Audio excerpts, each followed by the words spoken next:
नमस्कार, news night में आप सभी का स्वागत है। मैं हूं ऋतु वर्मा। दिन भर की बड़ी खबरों के साथ एक बार फिर हम हाजिर हैं। पश्चिम बंगाल में रेजिडेंट डॉक्टर के साथ हुई दरिंदगी के बाद जिस तरह से देश भर में डॉक्टर्स में जो एक रोष है वो दिखाई दिया। आज पश्चिम बंगाल से लेकर दिल्ली एम्स और देश के अलग अलग हिस्सों में डॉक्टर्स ने प्रदर्शन किया। पश्चिम बंगाल में डॉक्टर्स ने मांग की है ममता बनर्जी से कि इस पूरे मामले की या तो जुडिशियल इंक्वायरी की जाए या फिर ये पूरा मामला सीबीआई को सौंपा जाए।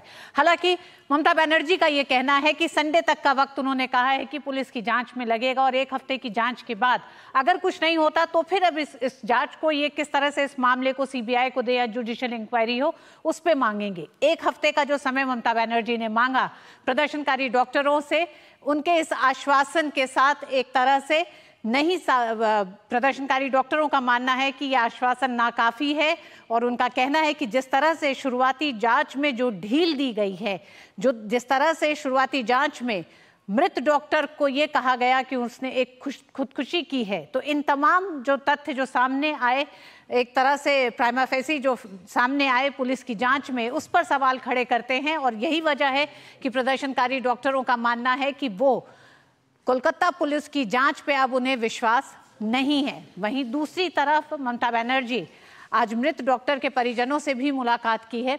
देखेंगे इस मामले में आगे किस तरह से जो सवाल उठ रहे हैं, उन सवालों को लेकर ममता बनर्जी सरकार के पास क्या जवाब है, इस पर भी होगी चर्चा। साथ ही साथ हिंडनबर्ग मामले को लेकर कांग्रेस और भारतीय जनता पार्टी अब आमने सामने हैं। जहां एक तरफ शेयर बाजार ने अपना एक अलग रुख दिखाया हिंडनबर्ग पूरे मामले पर, तो वहीं दूसरी तरफ भारतीय जनता पार्टी का ये कहना है कि हिंडनबर्ग की जो रिपोर्ट है वो भारत की अर्थव्यवस्था के खिलाफ एक सुनियोजित षड्यंत्र है। क्यों ऐसा भारतीय जनता पार्टी कह रही है ये भी आपको बताएंगे। इसी के साथ महंगाई के मोर्चे पर आम आदमी के लिए एक बहुत अच्छी खबर ये है कि 59 महीनों की महंगाई में जुलाई महीने की जो खुदरा महंगाई दर आई है वो सबसे कम है। तो यह आंकड़े क्या कहते हैं ये भी आपको बताएंगे, लेकिन शुरुआत करेंगे अभी तक की बड़ी खबरों के साथ। कोलकाता में महिला डॉक्टर के साथ दुष्कर्म और हत्या को लेकर देश भर में भारी आक्रोश। रेजिडेंट डॉक्टरों की हड़ताल, इमरजेंसी सेवाओं पर असर नहीं, ओपीडी बाधित होने से मरीज परेशान। हड़ताली डॉक्टरों की सीबीआई जांच की मांग।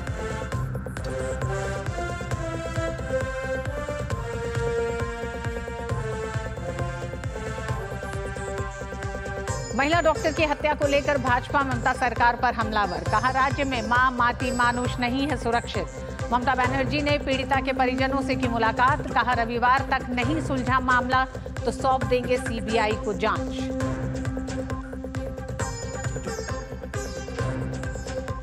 भाजपा ने हिंडनबर्ग की रिपोर्ट को किया खारिज, बताया आर्थिक अराजकता लाने की बड़ी साजिश।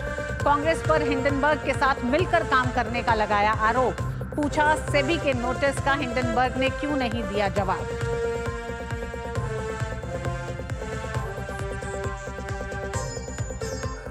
बाजार ने भी हिंडनबर्ग की रिपोर्ट को नकारा। मामूली गिरावट के साथ बंद हुआ शेयर बाजार। अडानी के शेयर शुरुआती गिरावट के साथ संभले, निवेशकों ने जताया भरोसा।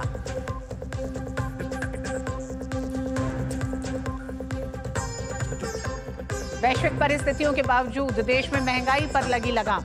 जुलाई में खुदरा महंगाई कम होकर 3.54% पर पहुंची। 5 साल बाद 4% से नीचे पहुंचा आंकड़ा।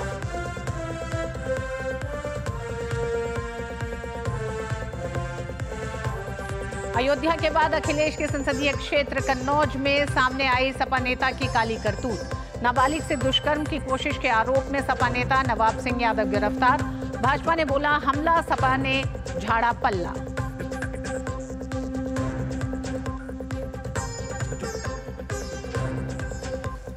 उच्च शिक्षा संस्थानों की इंडिया रैंकिंग 2024 जारी। ओवरऑल कैटेगरी में आईआईटी मद्रास शीर्ष पर बरकरार। विश्वविद्यालयों में Indian institute of science Bengaluru और कॉलेज की कैटेगरी में दिल्ली का हिंदू कॉलेज पहले स्थान पर।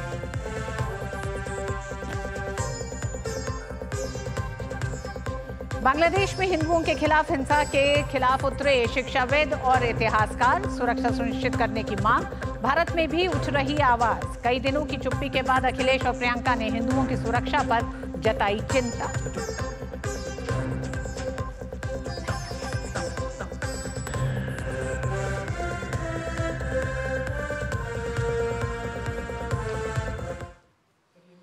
पश्चिम बंगाल की महिला रेजिडेंट डॉक्टर के साथ हुई दरिंदगी और हत्या के बाद राज्य में काफी तनाव की स्थिति है। देश के अलग अलग हिस्सों में डॉक्टर इस घटना को लेकर विरोध प्रदर्शन कर रहे हैं।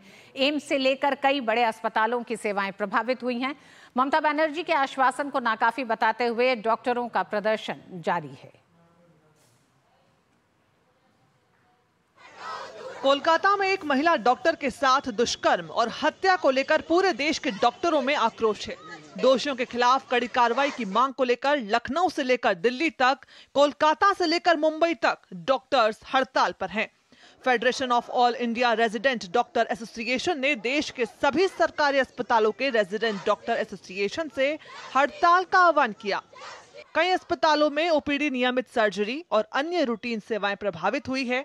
राष्ट्रीय राजधानी दिल्ली में एम्स, आरएमएल और एलएनजेपी समेत दूसरे अस्पतालों के रेजिडेंट डॉक्टर्स भी देश के अन्य डॉक्टरों के साथ खड़े हैं। हालांकि इमरजेंसी सेवाएं सामान्य रही। हड़ताल का सबसे ज्यादा प्रभाव पश्चिम बंगाल पर पड़ा है। लखनऊ में भी डॉक्टरों ने न्याय की गुहार लगाई। महिला चिकित्सक के साथ जो घटना हुई है उसकी निष्पक्ष जांच सीबीआई से कराई जाए। हमें सिक्योरिटी चाहिए, हमें हमारे हॉस्पिटल्स में सीसीटीवी कैमरा चाहिए। ये सिर्फ एक डॉक्टर्स की मांग नहीं है, ये सामान्य जो नागरिक है उनके लिए भी जरूरी है एक बेसिक सुरक्षा। डॉक्टरों की मांग है कि बिना देरी तुरंत मामले को सीबीआई के हवाले किया जाए। मामले की सीबीआई जांच होनी चाहिए। डॉक्टरों के लिए सेंट्रल प्रोटेक्शन एक्ट लागू किया जाए। मृतक डॉक्टर के परिवार को पर्याप्त मुआवजा दिया जाए।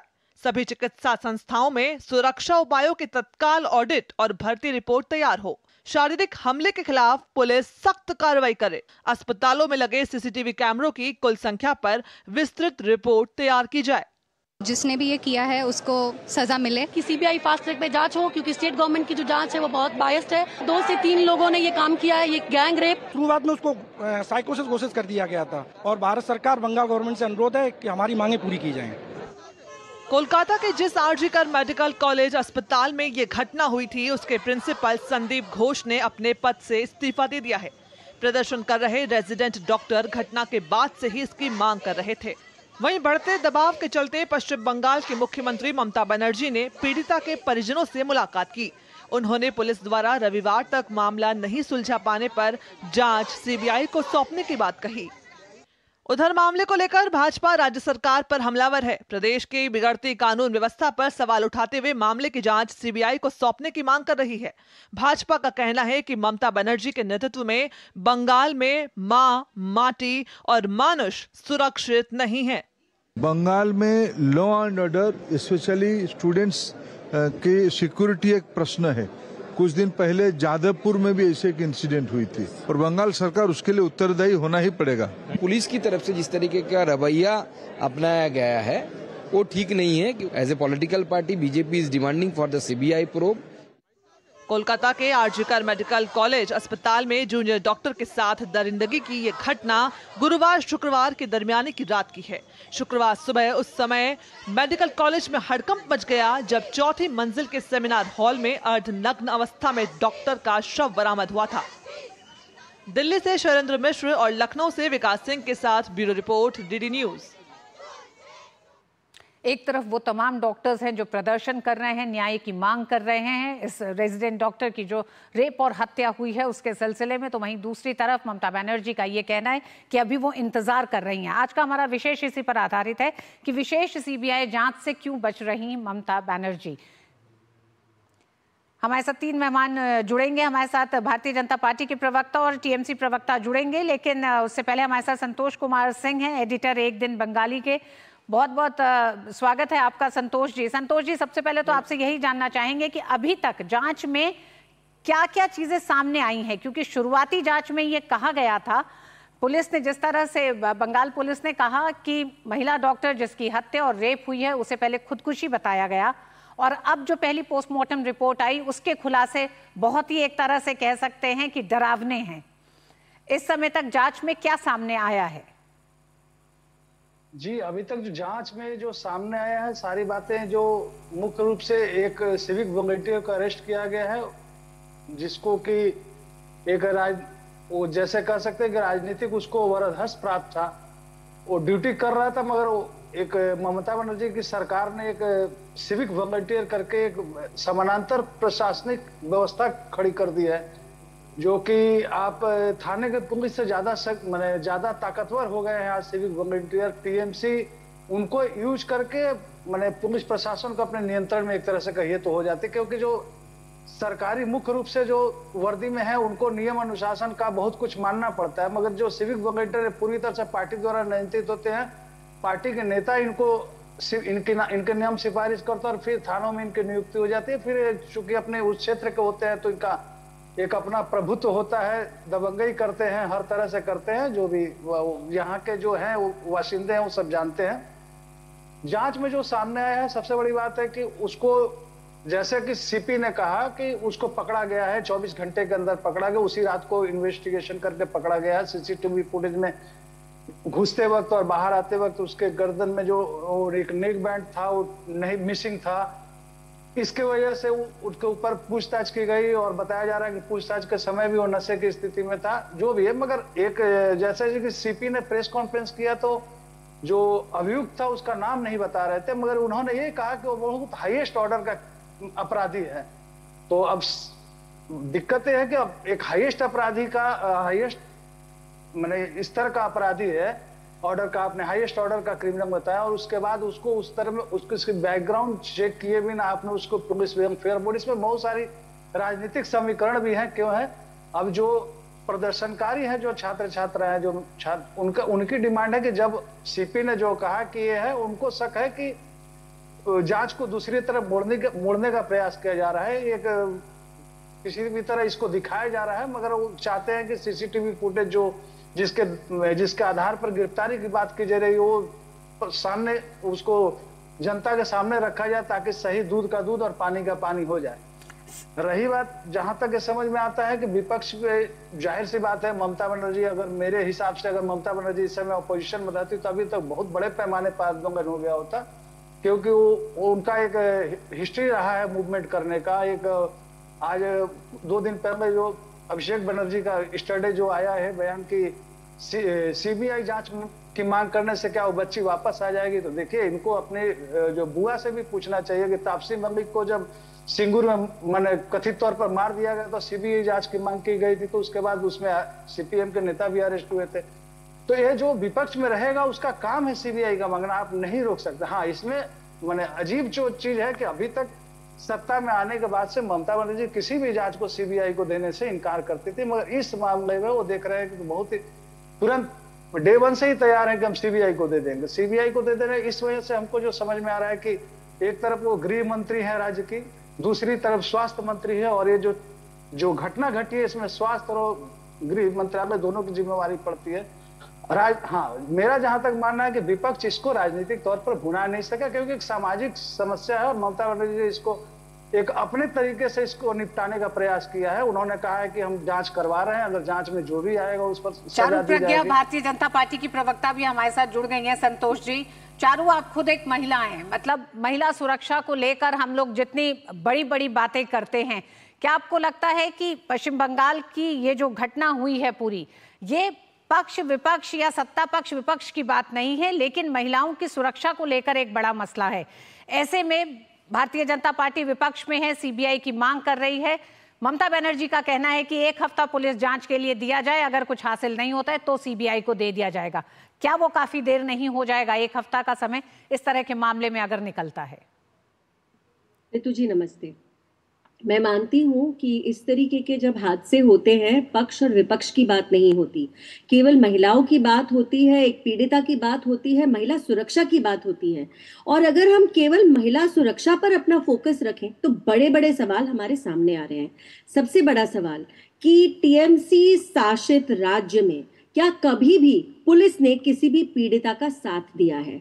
मैं आपको एक के बाद एक इतने केसेस गिनवा सकती हूँ। ये चाहे नदिया की बात करें हम, या हम संदेश खली की बात करें, या उस 14 साल की बच्ची की बात करें जिसका रेप हुआ था और उसके बाद उसकी हत्या हुई थी और उसको डाल दिया गया था, और जिस महिला का नाम खुद ममता है, उसने पीड़िता के ऊपर उंगली उठाई थी, इन्वेस्टिगेशन के बारे में बात नहीं करी थी। तो ये दुर्भाग्य है पश्चिम बंगाल का कि हमेशा जब भी कोई हादसा होता है तो पश्चिम बंगाल की चाहे सरकार हो, उनकी महिला मुख्यमंत्री ममता बनर्जी हो या फिर उनकी पुलिस हो, वो हमेशा आरोपी के साथ खड़ी रहती है, आरोपी को बचाती है और आरोपी के खिलाफ जितने सबूत होते हैं उसको मिटाने तक का काम करती है। और इस वक्त मैं यही पूछना चाहूंगी, क्या इसीलिए आपको सीबीआई जांच के लिए ज्यादा समय चाहिए कि जो सबूत है आप उनको मिटा दें और उसके बाद आप सीबीआई जांच में दें? देखिए, आप कोइंसिडेंसेस देखिए, एसीपी कहता है ये तो आत्महत्या थी, पता नहीं लगाया आपने कुछ, और इतने भयानक हादसे को आप आत्महत्या बता रहे हैं। उस लड़की की हड्डियां तक टूटी हुई थी। ऑटोप्सी की रिपोर्ट इतनी भयानक आई है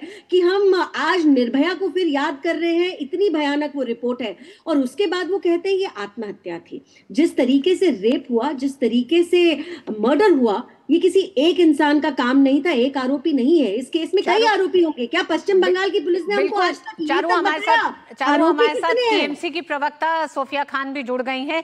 सोफिया, चारू ने कई बड़े आरोप लगाए और ये आरोप एक तरह से चारू के नहीं बल्कि जिस तरह से जांच आगे बढ़ रही है उसको लेकर है। आज जो प्रदर्शनकारी डॉक्टर्स थे, तमाम महिला डॉक्टर्स थे, उनका कहना था कि किस तरह से इस पूरे मामले में एसीपी ने एकदम शुरुआत में कह दिया कि ये एक आत्महत्या का मामला है। और उनका कहना है कि जो पोस्टमार्टम रिपोर्ट आई है और उसमें जिस तरह से दिखाई दे रहा है कि कितनी गंभीर चोटें उस लड़की को लगी हैं, 31 साल की मात्र वो डॉक्टर है, उसके साथ जो हुआ है लगभग कह सकते हैं कि 4 बजे का समय दिखा रहा है कि वो आदमी अंदर घुसा और उसके बाद जब 2 घंटे के बाद बाहर निकला है। ऐसे में क्यों नहीं सीबीआई जांच पर तैयार हो रही है आपकी सरकार? नमस्कार आप सभी को। सबसे पहले तो मैं आज एक महिला बनकर बैठी हूँ, मैं एक महिला हूँ और मैं यहाँ पर कोई राजनीतिक रंग भी नहीं देना चाहूंगी। जो भी हुआ बहुत ही ज्यादा उसकी मैं कड़ी निंदा करूंगी। कोई भी महिला समाज या कोई भी एक भद्र समाज इसकी कड़ी निंदा करेगा और मैं भी कर रही हूँ। देखिए, बात यहाँ पश्चिम बंगाल या गुजरात या अन्य किसी भी राज्य का नहीं है, बात यहाँ महिलाओं की है, महिलाओं के सुरक्षा की है। मुझे लगता है इस पे ज्यादा राजनीति नहीं करना ही उचित होगा। और जहां तक बात है, देखिए ये जो जिस प्रकार की घटना घटी है, जिस तड़पा के जिस प्रकार से ये मर्डर का केस हम सामने देख पा रहे हैं, मुझे लगता है एक साइकोपैथ, मुझे लगता है कि कोई एक साइकोलॉजिकल बीमार इंसान ने इस तरीके की वारदात को पूरा अंजाम दिया है। देखिए, बात ये नहीं होती कि घटना आज भी हमारे दुर्भाग्य है, हम महिलाओं का, भारतीय महिलाओं का दुर्भाग्य है कि आज भी महिलाओं के प्रति वो निर्भया केस देख लीजिए, वो यूपी में हाथरस देख लीजिए या उन्नाव देख लीजिए। बात यहाँ मुझे बोल लेने दीजिए, मैं राज्यों की बात नहीं कर रही हूँ, लेकिन अगर महिलाओं की बात करें तो बात तब आती है जब वहां की सरकार जो है वो अलर्ट नहीं होती। चीफ मिनिस्टर ममता बनर्जी सामने आकर, उन्होंने, ऐसा नहीं है कि वो मुंह चुरा रही हैं और भी अन्य चीफ मिनिस्टर के जैसा, वो मुख्यमंत्री होकर भी सामने आकर उन्होंने कहा है कड़ी से कड़ी सजा होगी। इवन उन्होंने ये भी पुलिस को कह दिया है, चेतावनी भी दे दी है कि अगर ये जांच नहीं हुआ तो सीबीआई के हाथ में ये केस, वो खुद कह रही हैं। इसमें देखिए, विपक्ष को डिमांड करने की जरूरत नहीं है, ममता बनर्जी खुद कह रही है, वो खुद चाहती हैं कि सीबीआई जो है के हाथ में ये मामला जाए। सोफिया जी, मेडिकल कॉलेज के जो डॉक्टर्स हैं, सोफिया जी, मेडिकल कॉलेज के जो डॉक्टर्स हैं, पश्चिम बंगाल के जो तमाम रेजिडेंट डॉक्टर्स हैं, उनका ये कहना है कि जिस तरह से एकदम शुरुआत में इस पूरे मामले को खुदकुशी बताया गया था, उसे लेकर अब पश्चिम बंगाल पुलिस पे उनका विश्वास नहीं हो रहा है। वो कह रहे हैं कि हम चाहते हैं कि या तो जुडिशियल इंक्वायरी हो या फिर सीबीआई को दे दिया जाए। क्या आपको लगता है कि पुलिस ने बहुत जल्दबाजी में इस पूरे मामले को रफा दफा करने की कोशिश की जब खुदकुशी कह दिया? अभी तो दूसरी पोस्टमार्टम रिपोर्ट का इंतजार हो रहा है। सोफिया जी, देखिए, खुदकुशी के मामले आप कहां से उठा रही हैं मुझे नहीं पता, लेकिन चीफ मिनिस्टर ममता बनर्जी ने, मुख्यमंत्री ममता बनर्जी ने साफ साफ कह दिया है, यहाँ तक कि कई लोगों का प्रिंसिपल हो, एमएसवीपी हो, एचओडी हो, एएसपी हो, उन सबको जो है वहां से हटा दिया गया है। उठा नहीं रही हूँ खुदकुशी का मामला, आपकी पुलिस ने सबसे पहले शुरुआत में यही कहा। इसको ठीक कर लेते हैं सोफिया जी, ये मेरा कहा हुआ नहीं है, आपकी पुलिस ने पहले ये कहा और फिर पोस्टमार्टम रिपोर्ट आई जब उसमें यह साफ हुआ कि उस महिला के साथ दुष्कर्म और फिर हत्या की गई है जिसमें उसकी हड्डियां टूटी हैं। तमाम ये बातें जब सामने आई तब ये मामला आगे बढ़ा है कि दूसरी पोस्टमार्टम रिपोर्ट की बात हो रही है। तो पहली थ्योरी थी वो अब पीछे चली गई है। संतोष हमारे साथ हैं। संतोष जी, आपने भी देखा इस पूरे मामले को आगे बढ़ते हुए, क्या शुरुआती जांच में कहा गया था? जी, शुरुआत से ही ऐसा है। देखिए, यहाँ की पुलिस ने एक्शन किया, मगर उनके जो बयान है जिस तरह के, वो खुद ही मैंने अपने आप बयानों में गिर रहे हैं। जैसे कि उसको अरेस्ट किया गया मगर सीपी ने उसका नाम नहीं बताया, तो एक परिजनों ने, जो बच्ची छात्रा थी उसके परिजनों ने कहा कि वो मैंने शुरू में उसको मामले को दबाने की कोशिश की है। और एक छात्र का ऐसा वर्ग होता है कि उनमें बहुत बड़ी एकता होती है, और उस वजह से देखिए आज मैंने पूरे देश में इस घटना की गूंज हो रही है। और इस घटना की वजह से ममता बनर्जी पूरे दबाव में है, सरकार उनके दबाव में है। ऐसा नहीं है कि इस घटना से सरकार गिरेगी, वैसे नहीं, मगर सरकार की छवि बहुत बुरी तरह से भद पिट गई है उनकी। आज वहां पर इस्तीफा दिया है वहां का प्रिंसिपल ने, जो कि वहां के बच्चों की मांग थी। उन पर राजनीतिक रूप से देखिए, आज यहाँ कोई भी नियुक्ति होती है उसमें राजनीतिक नियुक्ति ही होती है। वो सीपीएम के जमाने से हो रहा है और टीएमसी के भी जमाने में हो रहा है। इसमें कुछ सत्ता का परिवर्तन हुआ है, जो सीपीएम करती थी वही आज टीएमसी कर रही है। सोफिया जी, ये जो आरोपी है वो एक सिविक वॉलेंटियर है। सिविक वॉलेंटियर चुनते समय किस तरह की जांच की जाती है? क्योंकि उसके पास एक पुलिस का, मतलब पश्चिम बंगाल पुलिस का बैच भी है जो उसे अंदर जाने के लिए और तमाम लोगों से मिलने की पूरी परमिशन देता है। तो एक ऐसे आदमी की किस तरह से जांच करके, ये सिविक जो वॉलेंटियर्स हैं इनका क्या काम है, किस लिए तैनात किए गए हैं? देखिए, साइकोपैथ कोई भी निकल सकता है। हाल में आपने देखा कुछ महीनों पहले ट्रेन में एक जवान ने फायरिंग चालू कर दी, तो ऐसे में तो ये आप अंदाजा नहीं लगा सकते किसी के। आप सिविक वॉलेंटियर्स हायर कर रहे हैं सोफिया जी, मैं वही बात कह रही हूँ सोफिया जी, आपका प्रशासन सिविक वॉलेंटियर्स हायर कर रहा है, तो उसका कोई प्रोसेस होगा, कोई जांच होगी, कोई तरीका होगा। एक जवान ने, आप अगर कुछ महीने पहले जाइएगा तो ट्रेन में उसने फायरिंग चालू कर दी टोपी और नकाब देकर, तो इससे आप अंदाजा नहीं लगा सकते। इसमें सरकार का कोई, मुझे नहीं लगता कि इसमें सरकार का कोई दोष है। बहरहाल मैं यही कहूंगी कि हम लोग यहाँ राजनीति से परे, मुझे लगता है कि हमें मेन को, बॉयज को एक एजुकेशन देने की जरूरत है। जैसा मैंने सुना है कि वो पॉर्न प्रदर्शनकारी महिलाओं का ये भी कहना था डॉक्टर्स का, सोफिया जी, कि ऑटोप्सी रिपोर्ट जो कह रही है, पोस्टमार्टम रिपोर्ट ये बताती है कि ये किसी एक इंसान का किया हुआ अपराध नहीं है। राजनीति चलती रहेगी, हर राज्य में केस होता रहेगा। मणिपुर में महिलाएं बलात्कार होता रहेगा। सोफिया जी, मुझे शर्म आती है कि अगर इतने संवेदनशील मामले पे भी आपको तमाम और राज्यों की जाके टटोलना है और तब आप अपनी वकालत कर सकती हैं, तो शर्म आती है। आप एक महिला हैं, आपको उस तरह से सोचना चाहिए जब महिलाओं की सुरक्षा की बात हो रही है। यहाँ पर मणिपुर, उत्तर प्रदेश और किसी और राज्य की बात करने की जरूरत नहीं है। पश्चिम बंगाल का मामला अपने आप में बहुत ज्वलंत मामला है। प्रज्ञा जी, प्रज्ञा रखने के लिए आई हूँ। मैं सिर्फ ये कहना चाहती हूँ कि टीएमसी के किसी भी प्रवक्ता ने थोड़ी सी भी संवेदना नहीं जताई है। सोफिया जी की आवाज को धीरे करिए। जी, प्रज्ञा, यहाँ पर ऑब्जर्व करना चाहती हूँ। आप कहते हैं साइकोपैथ कोई भी निकल सकता है, लेकिन मुझे आप एक बात बताइए, इस इंसान को आप अपने पुलिस के 4थे बटालियन में रखा करते थे। ये कोई रैंडम आदमी नहीं है, ये आपके डिस्पेंसेशन का अपॉइंट किया गया इंसान है। उसके बाद इसके बचाव में आपकी पुलिस कहती है आत्महत्या है। इसके बचाव में आपने आज तक दूसरे आरोपियों के नाम नहीं बताए, पता करने की जरूरत नहीं समझी। आप तो ये तक नहीं बता पा रहे दूसरे आरोपी थे कितने।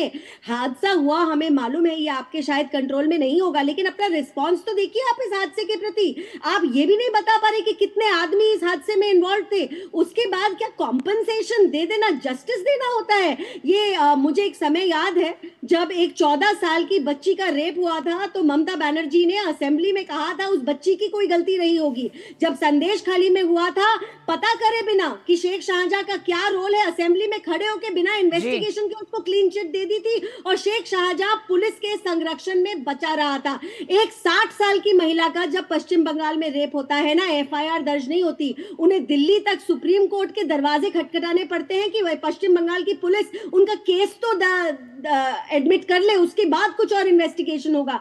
यहां पर भी दुखद बात यह है, आज आप बयान दे रहे हैं लेकिन आप इमीडिएटली सीबीआई को क्यों नहीं देना पा रहे? ऐसा कौन बहुत बड़ा इन्फ्लुएंशियल इंसान है जिसके बचाव में आप खड़े, आपकी पुलिस खड़ी है, बाकी आरोपियों के आप नाम नहीं बता पा रहे और कहते हैं आप राजनीति नहीं करना चाहते हैं? बिल्कुल प्रज्ञा जी, दूसरी पोस्टमार्टम रिपोर्ट का इंतजार किया जा रहा है। उस रिपोर्ट में भी कई ऐसे बड़े खुलासों का इंतजार है, जो बताएगी कि किस तरह से ये पूरा हादसा हुआ है। और अभी भी जांच जारी है। हालांकि ममता बनर्जी का कहना है कि उन्होंने संडे तक का वक्त मांगा है। पुलिस की जांच में सब सामने आएगा, सबको इंतजार है। प्रदर्शनकारी डॉक्टरों का अभी भी विश्वास पश्चिम बंगाल की न पुलिस में है न प्रशासन में, ये साफ वो कर चुके हैं। उनकी मांग है कि वो सीबीआई जांच इस पूरे मामले में चाहते हैं। बहुत बहुत धन्यवाद आप तीनों मेहमानों का हमारे साथ जुड़ने के लिए।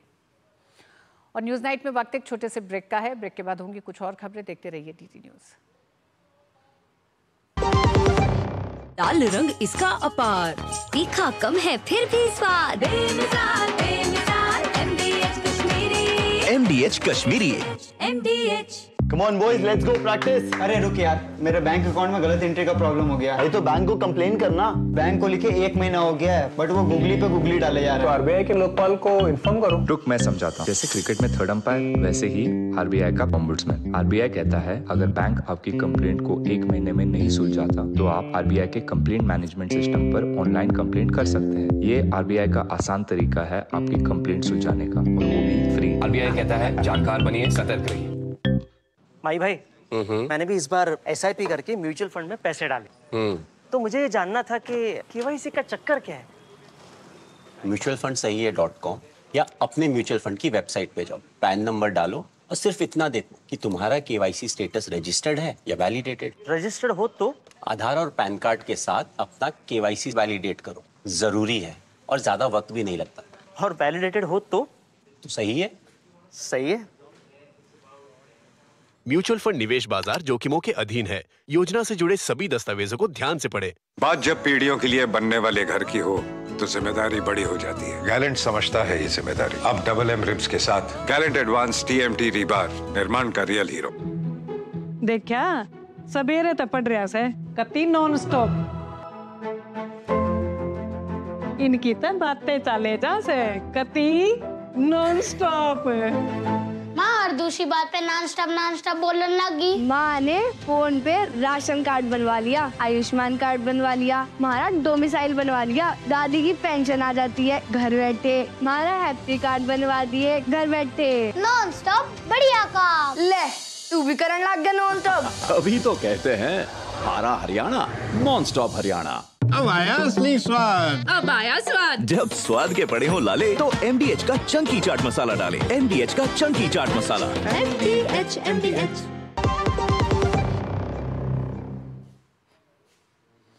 अमेरिकी फर्म हिंडनबर्ग के नए खुलासों के बाद सियासी संग्राम लगातार बढ़ता जा रहा है। भारतीय जनता पार्टी ने भी कुछ खुलासे किए हैं और भारतीय जनता पार्टी का कहना है कि हिंडनबर्ग की रिपोर्ट भारत की अर्थव्यवस्था के खिलाफ एक सुनियोजित षड्यंत्र है। हिंडनबर्ग रिसर्च की रिपोर्ट और उसकी विश्वसनीयता लगातार सवालों के घेरे में है और इस मुद्दे पर सियासी संग्राम जारी है। बीजेपी ने हिंडनबर्ग की ताजा रिपोर्ट पर कई सवाल उठाए हैं। साथ ही कांग्रेस की JPC जांच की मांग को भी खारिज कर दिया। पूर्व केंद्रीय मंत्री रविशंकर प्रसाद ने रिपोर्ट को कांग्रेस, उसके सहयोगी और टूल किट गैंग की देश में आर्थिक अराजकता और अस्थिरता लाने की साजिश बताया है। हिंडनबर्ग रिपोर्ट के जरिए कारोबारी हफ्ते के पहले दिन पूरे कैपिटल मार्केट को अस्थिर करने की कोशिश की गई। हालांकि शेयरों के मामले में भी भारत एक सुरक्षित, स्थिर और आशाजनक बाजार है। हम उम्मीद करते थे कि तीसरी बार सत्ता से बेदखल होने के बाद कांग्रेस पार्टी, उनके सहयोगी गठबंधन के लोग और उनको प्रमोट करने वाले टूल किट के लोग थोड़ा संयम और शांति रखेंगे। लेकिन नरेंद्र मोदी जी के खिलाफ इतना दिल में घृणा है कि तीसरी बार प्रधानमंत्री कैसे बन गए।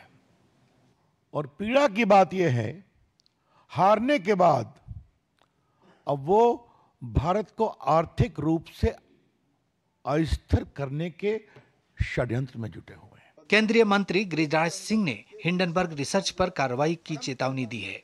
उन्होंने हिंडनबर्ग पर कांग्रेस से मिलीभगत का आरोप लगाते हुए नेता प्रतिपक्ष राहुल गांधी पर भी निशाना साधा।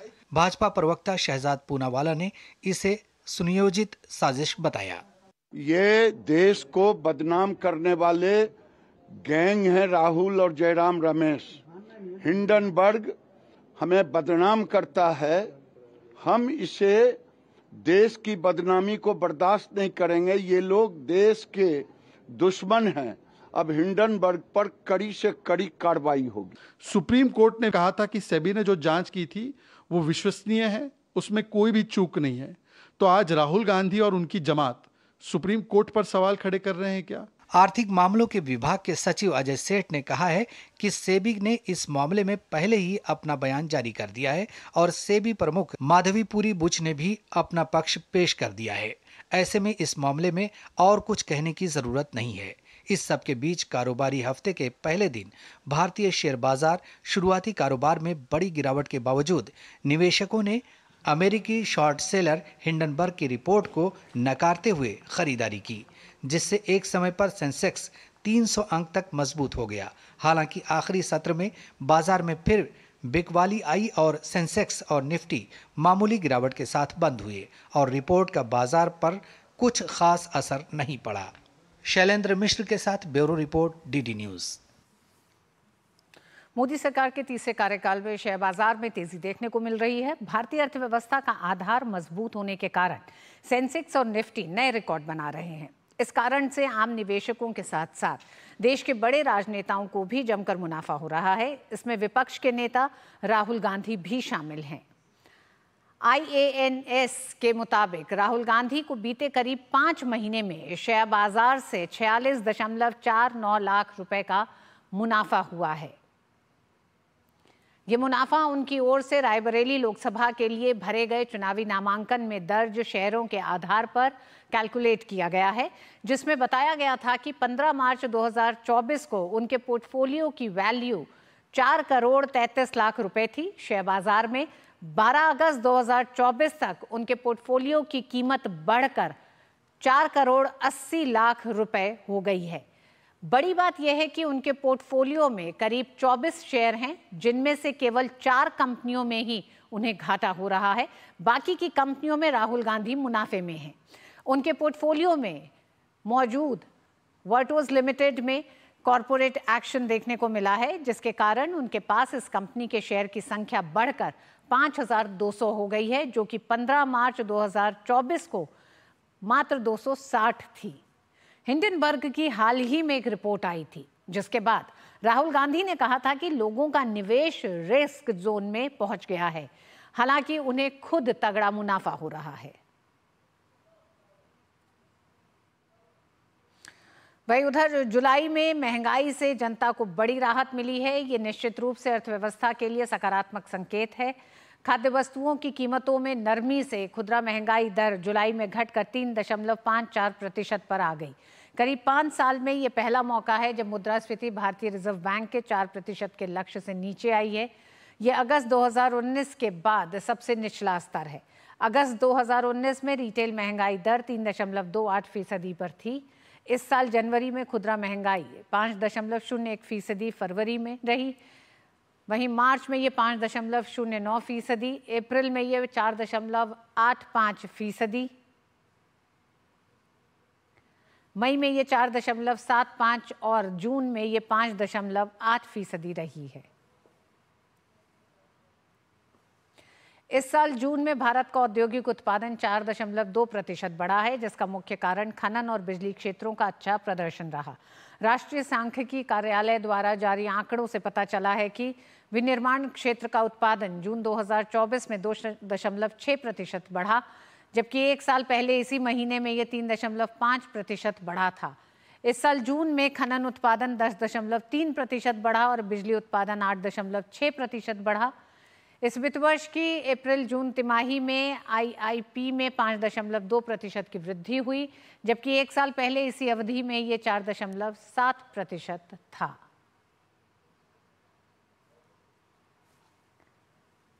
और आर्थिक मामलों के पत्रकार शिशिर सिन्हा हमारे साथ जुड़ गए हैं। शिशिर जी, एक बड़ी अच्छी खबर एक तरह से कह सकते हैं महंगाई के मोर्चे पर आम जनता के लिए 59 महीनों के एक लंबे दौर के बाद एक तरह से सबसे कम महंगाई दर आई है जुलाई में, खुदरा महंगाई दर यानी कि रिटेल इन्फ्लेशन। किस तरह से इन आंकड़ों को आप देखते हैं? तो देखिए, इस आंकड़े के 2 पहलू हैं। एक पहलू तो ये है कि जो ये बता रहा है कि सभी ग्रुप में सभी समूह जो कहते हैं ना महंगाई दर के, उनमें गिरावट आई है। और वो गिरावट जो है वो दरअसल बेस इफेक्ट है, यानी कि आधार। बीते वर्ष आधार काफी ऊंचा था, जिसकी वजह से इस वर्ष आपको गिरावट देखने को मिल रही है। मैं उदाहरण के तौर पे आपको देता हूं कि जो हेडलाइन इन्फ्लेशन था वो बीते साल जुलाई में 7.44 था। उस पे जो कुछ भी बढ़ोतरी है वो कम आएगी। वो एक फेवरेबल बेस इफेक्ट कहते हैं इसको अर्थशास्त्र की भाषा में। तो हमारे लिए एक अच्छी खबर ये है कि महंगाई दर घट गई है। लेकिन इसका दूसरा पहलू ये है कि अस्थायी नहीं है, क्योंकि जैसे जैसे वो बेस इफेक्ट हटता जाएगा महंगाई दर में आपको बढ़ोतरी देखने को मिल सकती है। तो इसका मतलब क्या हुआ कि जो नीतिगत ब्याज दर है जिस पर हर किसी को इंतजार होता है कि उसमें कैसे बदलाव हो, वो फिलहाल बदलाव होने के आसार नहीं दिख रहे हैं। तो आंकड़ों को अगर आप देखें तो दोनों पहलू को देखना है, एक की कारण क्या है और दूसरा क्या ये टिकाऊ है कि नहीं। मैंने आपको इसी दोनों को समझाने की कोशिश की और ये भी आपको स्पष्ट कर दूं कि इसको लेकर के अभी हमें थोड़ा इंतजार करना होगा कि अगले 2 से 3 महीने में महंगाई दर की स्थिति क्या रहती है। जो आप कह रहे हैं शिशिर जी कि ये टिकाऊ नहीं है, तो अगर टिकाऊ नहीं है मतलब जिस पे एक संचय है, तो वो किस किस एक तरह से क्षेत्रों में इसके असर दिख सकते हैं, मतलब बेहतर भी और अगर खराब भी हम पूछें तो?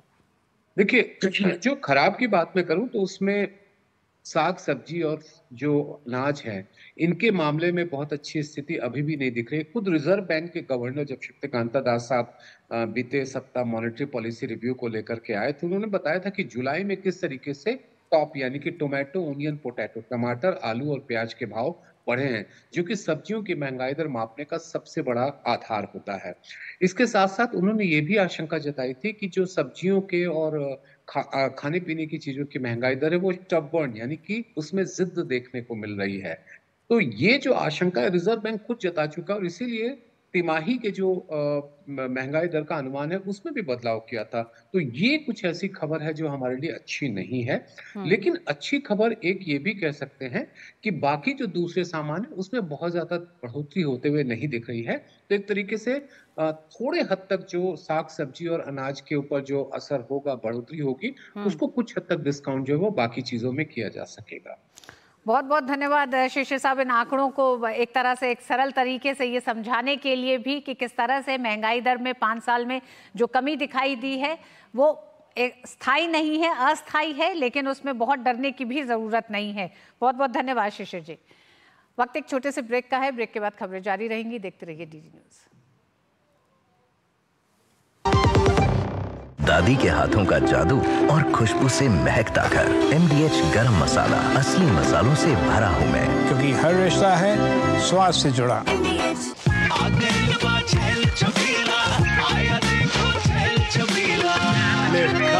अच्छा भैया, मेरी गाय को भी अपने हाथों से चारा खिला दो। अरे खिलाई देते हैं। हमारी गाय भैया। क्या हो गया, पूरा का पूरा गांव यहाँ आ गया? भैया इसी हाथ से चारा खिलाते हो, तभी तो आपके गाय भैंसों की ब्याज सबसे ज्यादा है। अरे पगले, ये चमत्कार इस हाथ का नहीं, हाथ में जो कपिला पशु आहार है उसका है, जो पशुओं की सेहत अच्छी रखता है और ब्याज भी बढ़ाता है। ले जाओ।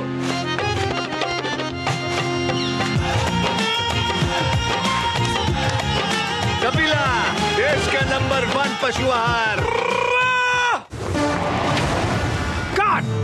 सुरक्षा की गारंटी हर चीज में जरूरी है, चाहे वो मुश्किल स्टंट हो या अच्छी फसल। इसलिए ले आइए IIL के ट्रैक्टर ब्रांड का शिनबा, जो देता है सुंडी और ट्रिप से सुरक्षा की गारंटी। राशि की स्कूल फीस, घर का किराया, कितनी जिम्मेदारियां हैं सर पे। तुम तो टर्म लाइफ इंश्योरेंस लिए बिना ही चलेगा। पॉलिसी बाजार पे 1 करोड़ का टर्म लाइफ इंश्योरेंस सिर्फ 470 रुपए महीने से शुरू।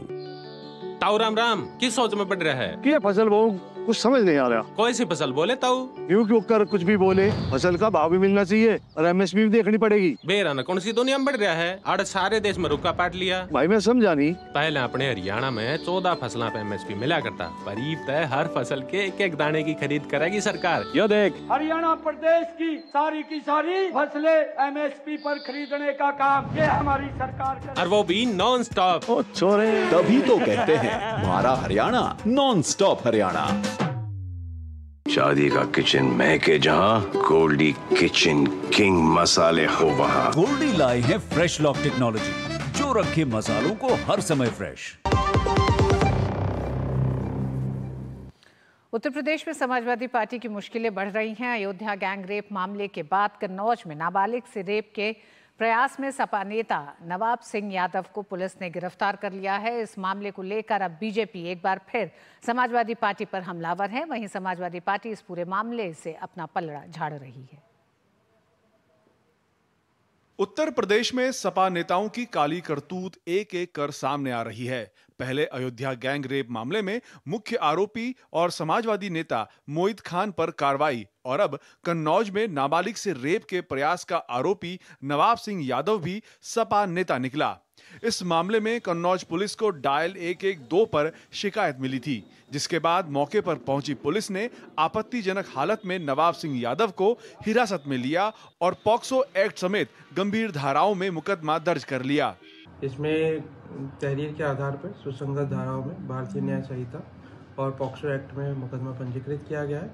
इसमें अभियुक्त को गिरफ्तार कर लिया गया है और विधिक कार्रवाई की जा रही है। कन्नौज में सपा नेता की काली करतूत पर भाजपा ने करारा प्रहार किया है। बीजेपी नेता राकेश त्रिपाठी ने कहा कि आरोपी नवाब सिंह यादव सपा के छोटे नेता नहीं हैं, बल्कि डिंपल यादव के सांसद प्रतिनिधि भी रह चुके हैं। कन्नौज से भाजपा के पूर्व सांसद सुब्रत पाठक ने कहा कि पूरी समाजवादी पार्टी ही इस तरह की घटनाओं में लिप्त है।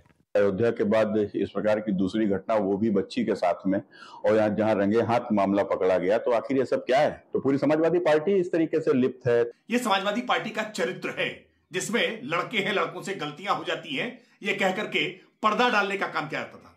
लेकिन आज उत्तर प्रदेश में योगी आदित्यनाथ जी की सरकार है, ऐसे घृणित अपराध करने वालों की कठोरता से कार्रवाई होगी। उनकी जो मुकम्मल जगह है, उनको उस जगह पहुंचाने का काम योगी सरकार करेगी। बीजेपी नेता अमित मालवीय ने इस घटना को लेकर सपा प्रमुख अखिलेश यादव को भी घेरा। एक्स की अपनी पोस्ट में उन्होंने लिखा कि अयोध्या के बाद अब कन्नौज में भी नाबालिग से रेप के प्रयास में सपा नेता गिरफ्तार। सपा सरकार के समय आरोपी नवाब सिंह यादव मिनी सीएम कहलाए जाते थे। कन्नौज में भी डिंपल यादव के राइट हैंड और सांसद प्रतिनिधि के रूप में नवाब सिंह यादव की पहचान है।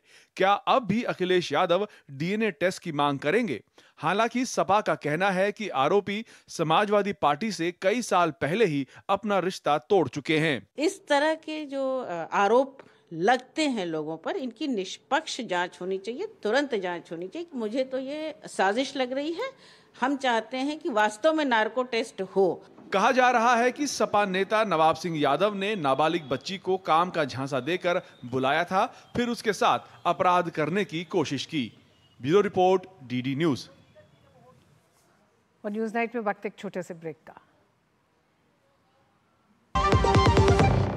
आपके घर के खाने में रेस्टोरेंट जैसा स्वाद ले आए MDH का शाही पनीर मसाला। पनीर को क्या मस्त बना डाला। बात जब पीढ़ियों के लिए बनने वाले घर की हो तो जिम्मेदारी बड़ी हो जाती है। गैलेंट समझता है ये जिम्मेदारी। अब डबल M रिब्स के साथ गैलेंट एडवांस TMT रीबार, निर्माण का रियल हीरो। डिजिटल बैंकिंग का है जमाना, टाइम है बचाना। डिजिटल बैंकिंग है आसान, करो चाहे कोई भुगतान, एनी टाइम एनीवेयर, सेफ है, फास्ट है, हर पेमेंट उंगलियों पे सेट है। लेन देन के हैं ऑप्शंस कई, IMPS, NEFT, UPI भी। 24 घंटे करते ये काम, पेमेंट आसान और रहे आराम। RBI कहता है जानकार बनिए, सतर्क रहिए। सर, आप बहुत लकी हैं कि आपके बेटे ने हेल्थ इंश्योरेंस और बाकी सारी फॉर्मेलिटीज टाइम से पूरी कर दी है। मेरा बेटा? तो फिर आप? पॉलिसी बाजार। क्लेम के टाइम पे हमेशा आपकी हेल्प को तैयार। पॉलिसी बाजार, 1 करोड़ का हेल्थ इंश्योरेंस सिर्फ 390 रुपए महीने से शुरू। सुरक्षा की गारंटी हर चीज में जरूरी है, चाहे वो मुश्किल स्टंट हो या अच्छी फसल। इसलिए ले आइए IIL के ट्रैक्टर ब्रांड का शिनबा, जो देता है सुंडी और ट्रिप से सुरक्षा की गारंटी। क्या बताऊँ माँ, ये तो रेवाड़ी है। पता ना माँ, अभी तो अम्बाड़ा में कोई काम से। माँ, सारे हरियाणा में गाड़ी ने तोड़ तक में जा से नॉन स्टॉप। लो आ गया। अरे माँ, गाड़ी निकालते ही शानदार हाईवे मिल जाए, गियर बदलो और पहुंच जाओ फटाफट। अरे हाँ माँ, अब हरियाणा सरकार नॉन स्टॉप काम कर रही है। अभी तो अपनी गाड़ी और बिजनेस दोनों भाग्य हैं नॉन स्टॉप। अब हरियाणा में है 40 नेशनल हाईवेज की भरमार, तभी तो सब कहते हैं हमारा हरियाणा नॉन स्टॉप हरियाणा। शादी का किचन महके जहाँ, गोल्डी किचन किंग मसाले हो वहाँ। गोल्डी लाए हैं फ्रेश लॉक टेक्नोलॉजी, जो रखे मसालों को हर समय फ्रेश। उच्च शिक्षण संस्थानों की इंडिया रैंकिंग 2024 नई दिल्ली में जारी की गई। इस साल रैंकिंग में कुल 16 कैटेगरी के संस्थानों को शामिल किया गया, जिसके लिए कुल 6,517 संस्थानों ने आवेदन किया। उच्च शिक्षण संस्थानों की ओवरऑल कैटेगरी में आईआईटी मद्रास ने इस साल भी अपना शीर्ष स्थान बरकरार रखा है। शिक्षा मंत्री धर्मेंद्र प्रधान ने इस मौके पर कहा कि देश के सभी 58,000 उच्च शिक्षण संस्थानों को रैंकिंग फ्रेमवर्क में शामिल होना पड़ेगा। शिक्षा मंत्री धर्मेंद्र प्रधान ने सोमवार को भारतीय उच्च शिक्षण संस्थानों की NIRF इंडिया रैंकिंग का 9वां संस्करण जारी किया। पिछले साल के मुकाबले इस साल 3 नई कैटेगरी के संस्थानों ओपन यूनिवर्सिटी, स्किल यूनिवर्सिटी और राज्य विश्वविद्यालयों को रैंकिंग में शामिल किया गया। उच्च शिक्षण संस्थानों की ओवरऑल रैंकिंग में पिछले साल की तरह इस साल भी IIT मद्रास शीर्ष पर रहा, जबकि बेंगलुरु स्थित इंडियन इंस्टीट्यूट ऑफ साइंस दूसरे और IIT बॉम्बे तीसरे स्थान पर रहा। इंजीनियरिंग संस्थानों की कैटेगरी में भी IIT मद्रास लगातार शीर्ष स्थान पर कायम है, जबकि IIT दिल्ली दूसरे और IIT बॉम्बे तीसरे स्थान पर है। विश्वविद्यालयों की कैटेगरी में इंडियन इंस्टीट्यूट ऑफ साइंस पहले, दिल्ली स्थित जवाहरलाल नेहरू विश्वविद्यालय दूसरे और दिल्ली का ही जामिया मिल्लिया इस्लामिया तीसरे स्थान पर है। कॉलेजों में दिल्ली के हिंदू कॉलेज ने पहला, मिरांडा हाउस ने दूसरा और सेंट स्टीफंस कॉलेज ने तीसरा स्थान हासिल किया। प्रबंधन संस्थानों की बात करें तो IIM अहमदाबाद पहले, IIM बेंगलुरु दूसरे और IIM कोझिकोड 2024 की रैंकिंग में तीसरे स्थान पर है। वहीं मेडिकल कॉलेजों में दिल्ली का एम्स लगातार शीर्ष पर कायम है, जबकि चंडीगढ़ का PGIMER दूसरे और CMC वेल्लोर तीसरे स्थान पर है। शोध संस्थानों में Indian institute of science Bengaluru पहले, IIT मद्रास दूसरे और IIT दिल्ली तीसरे स्थान पर रहा। इस साल जिन नई कैटेगरी के संस्थानों को रैंकिंग में शामिल किया गया, उनमें ओपन यूनिवर्सिटी कैटेगरी में दिल्ली का इंदिरा गांधी राष्ट्रीय मुक्त विश्वविद्यालय पहले स्थान पर रहा, जबकि राज्य विश्वविद्यालयों में चेन्नई स्थित अन्ना यूनिवर्सिटी शीर्ष पर रहा। भारत की सभी higher education institution gradually ranking पे आना चाहिए, सभी की एक्रेडिटेशन भी होना चाहिए। इसके कारण देश की स्टूडेंट्स को, पेरेंट्स को किस प्रकार की इंस्टीट्यूशंस में उनकी बच्चे पढ़ रहे हैं और बच्चे भी खुद जान पाएंगे वो किस प्रकार की इंस्टीट्यूशन में पढ़ रहे हैं। इस कंपटीशन कारण देश में क्वालिटी, एजुकेशन की क्वालिटी में इंक्रीज होगी। इसलिए सभी को धीरे धीरे सरकार की ओर से परसुएशन भी रह रही है। इसीलिए देश में पहली बार मोदी जी आने के बाद 2015 से इस प्रकार के इंस्टीट्यूशन का व्यवस्था किया गया है। इंडिया रैंकिंग में उच्च शिक्षण संस्थानों की भागीदारी लगातार बढ़ रही है। इस साल रैंकिंग में 6,517 संस्थानों ने हिस्सा लिया। NIRF इंडिया रैंकिंग का मकसद देश के उच्च शिक्षण संस्थानों में स्वस्थ प्रतिस्पर्धा को बढ़ावा देना और इन संस्थानों की वैश्विक रैंकिंग में सुधार लाना है। Nishant Saurabh, DD news, Delhi. News night में वक्त एक छोटे से ब्रेक का। MDH का किचन किंग किचन में हो तो हम सब कुछ बना सकते हैं। बैंगन का भरता, आलू गोभी, भिंडी मसाला और भी बहुत कुछ। MDH। बात जब पीढ़ियों के लिए बनने वाले घर की हो तो जिम्मेदारी बड़ी हो जाती है। गैलेंट समझता है ये जिम्मेदारी। अब डबल M रिब्स के साथ गैलेंट एडवांस TMT रीबार, निर्माण का रियल हीरो। सुरक्षा की गारंटी हर चीज में जरूरी है, चाहे वो मुश्किल स्टंट हो या अच्छी फसल। इसलिए ले आइए IIL के ट्रैक्टर ब्रांड का शिनबा, जो देता है सुंडी और ट्रिप से सुरक्षा की गारंटी। माई भाई, मैंने भी इस बार SIP करके म्यूचुअल फंड में पैसे डाले, तो मुझे ये जानना था कि KYC का चक्कर क्या है। म्यूचुअल फंड सही है .com या अपने म्यूचुअल फंड की वेबसाइट पे जाओ, पैन नंबर डालो और सिर्फ इतना देखो कि तुम्हारा KYC स्टेटस रजिस्टर्ड है या वैलिडेटेड। रजिस्टर्ड हो तो आधार और पैन कार्ड के साथ अपना KYC वैलिडेट करो, जरूरी है और ज्यादा वक्त भी नहीं लगता। और वैलिडेटेड हो तो सही है। सही है। म्यूचुअल फंड निवेश बाजार जोखिमों के अधीन है। योजना से जुड़े सभी दस्तावेजों को ध्यान से पढ़ें। आया के पियक्कड़ है यार। आ गया घर बैठे, अब नो टेंशन, सीधा खाते में पेंशन, नॉन स्टॉप। फिर तो दौड़ेंगे ना अपने बूढ़े घुटने भी नॉन स्टॉप। हरियाणा सरकार ने अब सामाजिक सुरक्षा पेंशन की राशि 1000 से बढ़ाकर रुपए 3000 कर दी है। तभी तो बढ़ता जा रहा है। मारा हरियाणा, नॉन स्टॉप हरियाणा। तड़के वाली, भोली भाली, मेहनत वाली, असली तड़के वाली, ये तो बड़ी समझदार, बड़ी होशियार, MDH के सही टेस्ट का असली taste, MDH ginger garlic paste. Bangladesh की अंतरिम सरकार ने माना कि अंतरिम सरकार हिंदुओं को सुरक्षा देने में पूरी तरह विफल रही है। ऐसे में बांग्लादेश में भाजपा अल्पसंख्यकों की सुरक्षा सुनिश्चित किए जाने की लगातार मांग कर रही है, लेकिन विपक्ष अब तक खामोशी बनाए हुए था। अंतरिम सरकार के गठन के कई दिनों बाद भी बांग्लादेश अस्थिरता, भय और भ्रम के दौर से गुजर रहा है। सत्ता परिवर्तन और हिंसक आग के बीच अल्पसंख्यक हिंदुओं पर हमले ने दुनिया भर का ध्यान खींचा।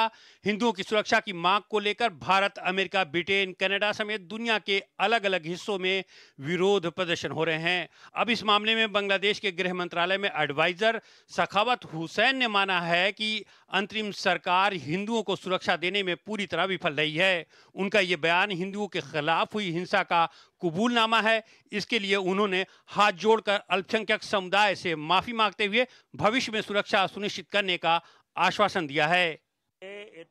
मैं अपने अल्पसंख्यक भाइयों से माफी मांगता हूं, क्योंकि हम अराजकता के दौर से गुजर रहे हैं। बांग्लादेश से आई रिपोर्टों में बताया गया कि हिंसक झड़पों के दौरान अल्पसंख्यक हिंदुओं को निशाना बनाया गया।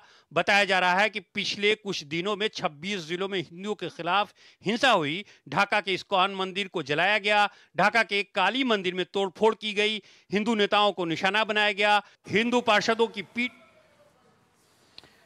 और खबरों में आगे बताते हैं, प्रधानमंत्री नरेंद्र मोदी ने देश के किसानों को बड़ी सौगात देते हुए रविवार को 61 फसलों की 109 नई एवं उन्नत किस्में जारी की। ये नई किस्में भारतीय कृषि अनुसंधान परिषद की ओर से लंबे समय के रिसर्च के बाद विकसित की गई हैं, जिन्हें मौसम और क्षेत्र के अनुकूल बनाया गया है। ICAR की तरफ से विकसित बीज की इन किस्मों से किसानों को कम लागत पर अपनी आमदनी बढ़ाने में मदद मिलेगी। प्रधानमंत्री नरेंद्र मोदी ने देश के किसानों को बड़ी सौगात देते हुए रविवार को 61 फसलों की 109 नई एवं उन्नत किस्में जारी की।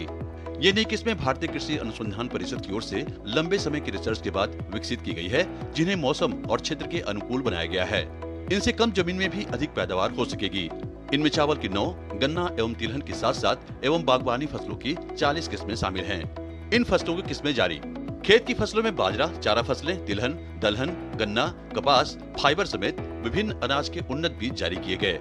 बागवानी में आम, अनार, अमरूद, बेल जैसे फलों के साथ सब्जियों में टमाटर, लौकी आदि के साथ कंद, मसालों, फूल एवं औषधीय पौधे की विभिन्न किस्में जारी की गई।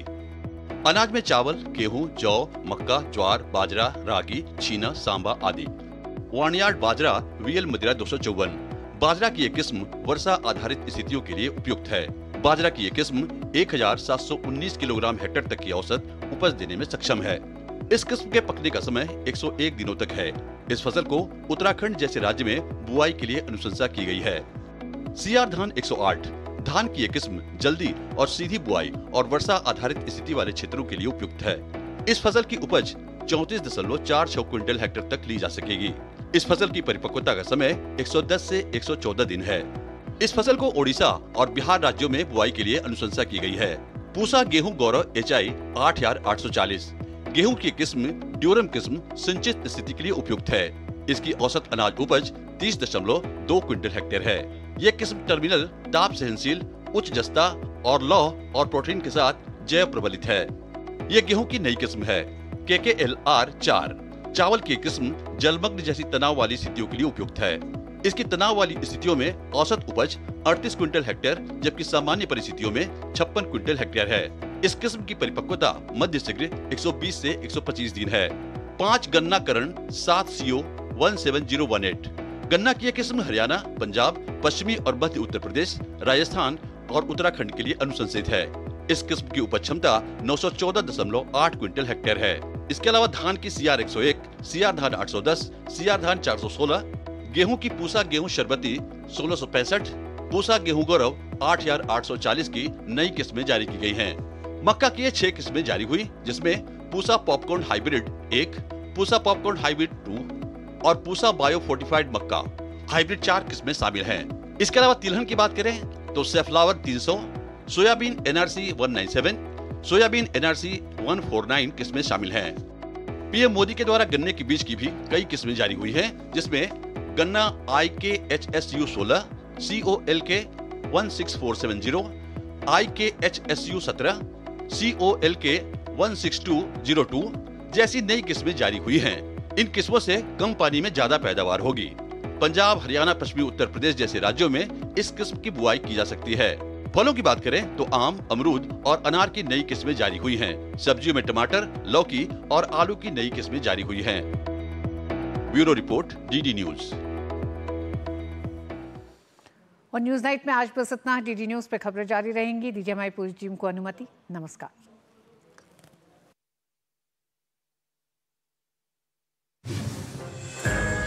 प्रसार भारती ने असम सांस्कृतिक विभाग के साथ मिलकर वीर लचित बोरफुकन के जीवन पर आधारित डॉक्यूमेंट्री बनाने का प्रस्ताव दिया था। इस संबंध में असम सरकार और प्रसार भारती के बीच गुवाहाटी में CM हेमंत बिस्व शर्मा और दूरदर्शन की महानिदेशक कंचन प्रसाद की मौजूदगी में समझौता ज्ञापन पर हस्ताक्षर हुए। लचित बोरफुकन पर आधारित सीरीज के 52 एपिसोड होंगे और यह हिंदी और असमिया में होंगे और बाद में इसे अन्य भाषाओं में भी डब किया जाएगा। डॉक्यूमेंट्री को प्रस्तावित OTT प्लेटफॉर्म्स के साथ ही DD नेशनल और DD असम पर प्रसारित किया जाएगा। विदेश सचिव विक्रम मिस्त्री ने अपने नेपाल दौरे के दौरान विदेश मंत्री डॉक्टर आरजू राणा देउबा से मुलाकात की। इस दौरान दोनों ने आपसी हितों के द्विपक्षीय मामलों और सभी क्षेत्रों में भारत नेपाल द्विपक्षीय सहयोग को और मजबूत करने के तरीकों पर चर्चा की। सुप्रीम कोर्ट में